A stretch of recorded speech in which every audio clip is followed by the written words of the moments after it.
Halo semuanya, selamat datang di podcast kami. Hari ini bakal ngobrol tentang satu topik yang lagi sering dibahas di dunia bisnis, khususnya UMKM dan startup, yaitu pendanaan hibrid atau hybrid financing. Kedengarannya teknis, tapi tenang, kita bakal bahas santai dan mudah dipahami. Betul banget, karena model pendanaan ini mulai jadi pilihan banyak pelaku usaha, terutama mereka yang butuh modal tapi tetap ingin menjaga keseimbangan antara risiko dan kontrol bisnis. Dan kebetulan saya pernah pakai model pendanaan di usaha ini. Jadi hari ini saya akan sharing kepada teman-teman pengalaman juga nih bagaimana. Oke, kita mulai dari dasarnya. Apa sih sebenarnya pendanaan hibrid? Nah, secara sederhana, hybrid financing adalah kombinasi dari beberapa jenis sumber pendanaan dalam satu struktur. Misalnya nih, campuran modal sendiri, pinjaman, terus equity investor, terus juga crowdfunding atau pendanaan pemerintah. Dan tujuannya yaitu untuk mengurangi ketergantungan pada satu jenis pendanaan dan memaksimalkan fleksibilitas. Jadi kayak gak cuma ngandelin pinjaman bank doang dong, gitu. Iya, contohnya nih kayak startup ambil modal dari investor, terus ditambah pinjaman dari fintech lending, dan ditambah hibah pemerintah, itu sudah hibrid. Pengalaman saya pribadi waktu usaha mau ekspansi, kalau cuma pakai pinjaman bank itu berat karena bunganya dan persyaratan yang ketat. Tapi kalau full dari investor equity, kontrol bisnis berkurang, jadi hybrid, jadi pilihan tengah. Nah, setuju. Ada beberapa alasan kenapa model ini naik daun.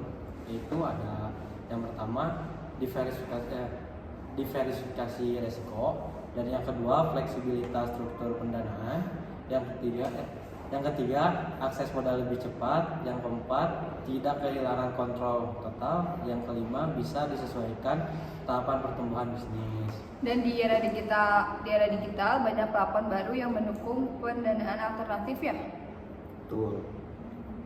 Ya, fintech lending atau P2P, crowdfunding, equity, sampai hibah pemerintah.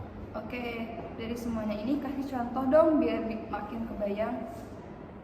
Nah, ada beberapa bentuk yang sering terjadi. Nah, yaitu gabungan dari equity plus loan atau grant plus equity. Ada juga loan plus dengan ditambah revenue based financing. Ada juga equity crowdfunding gitu. Digabung dengan venture capital. Nah, jadi ada skema mezzanine financing juga. Kalau saya pribadi waktu itu saya mix antara loan fintech plus equity kecil dari angel investor.